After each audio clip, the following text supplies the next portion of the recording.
Conhecendo a palavra para sermos transformados pelo poder de Deus. E hoje lendo em Marcos capítulo 6, o verso 45. Logo a seguir, compeliu Jesus os seus discípulos a embarcar.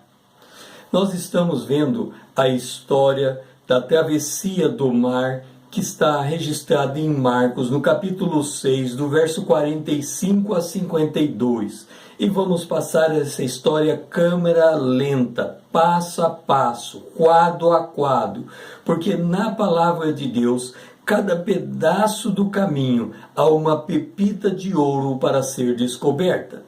Ora, o Senhor compeliu os seus discípulos a seguir, a embarcar. Compelir significa fazer deslocar-se à força, empurrar, obrigar.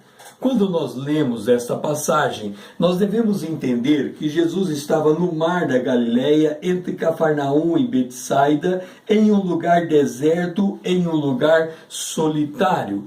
Por quê? O Senhor estava com os seus discípulos em um lugar deserto, em um lugar solitário. Nós lemos no verso de número 35 e 36, que neste lugar havia uma multidão que estava passando fome, que estava com fome, que precisava ser alimentada, e neste lugar Jesus multiplicou os pães. Esta multidão estava junto com Jesus, eles vieram até este lugar. Ora, se nós considerarmos a nossa vida cristã, nós perceberemos de que há um caminho estreito e são poucos os que se encontram por ele, e há um caminho espaçoso e muitos andam por ele, e esse caminho leva à perdição. Nós estamos no caminho estreito, então todo lugar aonde nós estamos sempre será um lugar deserto, um lugar solitário, um lugar onde tem poucas pessoas com quem nós podemos compartilhar a nossa fé. E nós estaremos, no entanto, cercados de multidões de pessoas que estão vivendo de acordo com o seu próprio estilo de vida. Ora, neste lugar em que é um lugar estreito e apertado, é um lugar em que o Senhor revela aos seus pequeninos a palavra de Deus. A Bíblia coloca que o Senhor se manifesta poderosamente para nós, para que nós possamos entender o que o Senhor quer falar conosco. Observe, lá no deserto, quando o povo saiu do Egito, eles tinham dois caminhos a seguir. O caminho dos filisteus, que era um caminho de guerra, que podia fazer o povo desistir e retornar para o Egito, ou eles deviam seguir para um caminho deserto. Era um caminho em que Deus estaria colocando eles em prova. A Bíblia diz em 1 Pedro capítulo 1, versículo 6 e o versículo 7, que é necessário que nós passemos por muitas provações. Em Tiago capítulo 1, versículo 2, o versículo 3, diz que nós devemos nos alegrar no meio das provações. Por quê? Porque é nas provações que nós conhecemos o nosso coração, e são nas provas que nós conhecemos a palavra de Deus de forma prática, de forma experimental.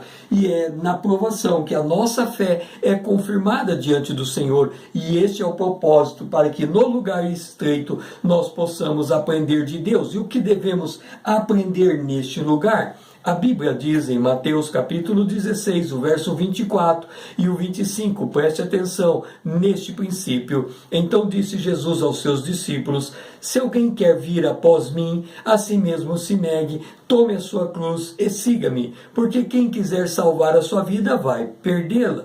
Quem quiser perder a sua vida por minha causa vai encontrá-la. De que vida ele está falando? Nós já aprendemos de que a vida Zoé, a vida de Deus, e a vida psique, a vida da alma. E esta vida que nós devemos perder é a vida psique, a vida da alma. Se nós ganharmos, nós perdemos. Nós estaremos agindo como uma criança, queremos ganhar tudo, mas não vamos receber nada. Agora, se nós perdermos, nós estamos no caminho do discipulado, nós vamos ganhar. O que é que nós vamos ganhar? Deus. Ele prepara todas as circunstâncias para tratar com a nossa vida. E quando nós aceitamos perder, Paulo escreve em Filipenses capítulo 1, o versículo 21. Para mim, o viver é Cristo, o morrer é lucro. O que para mim era lucro, eu considerei perda por causa de Cristo, por amor do qual perdi todas as coisas e as considero como refúgio, para ganhar a Cristo, para conhecer a Cristo e para conhecer o poder da sua ressurreição. Está em Filipenses capítulo 3, versos 7, 8 e 10. Qual é a vantagem de nós perdermos a nossa alma ou perdermos a vida da alma para ganharmos a vida do Espírito, a vida Zoé? Ora, Paulo escreveu em 2 Coríntios, no capítulo 4, versículo 7, nós temos esse tesouro que é Cristo em nós, em um vaso de barro. Nós somos o vaso de barro.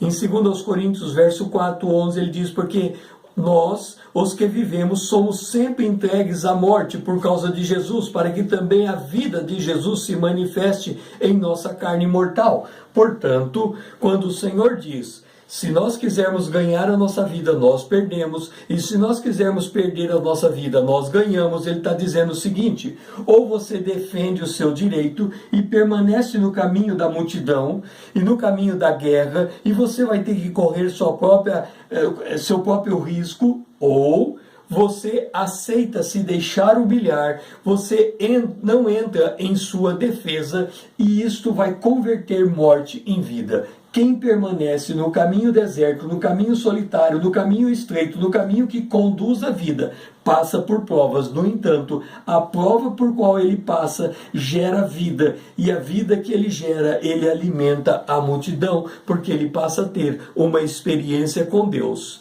Entenda, nós temos duas escolhas, ou nós queremos ganhar a nossa vida e vamos perdê-la, vida da alma, vida psique, ou nós vamos perder a nossa vida e vamos ganhá-la, vida da alma, vida psique. E se nós perdermos, nós ganhamos a vida Zoé, a vida de Deus, e experimentamos o poder de Deus, o poder da ressurreição de Deus. E é para este caminho e para esta experiência que eu convido você a trilhar. O meu nome é César, usando da internet para com você compartilhar a palavra de Deus.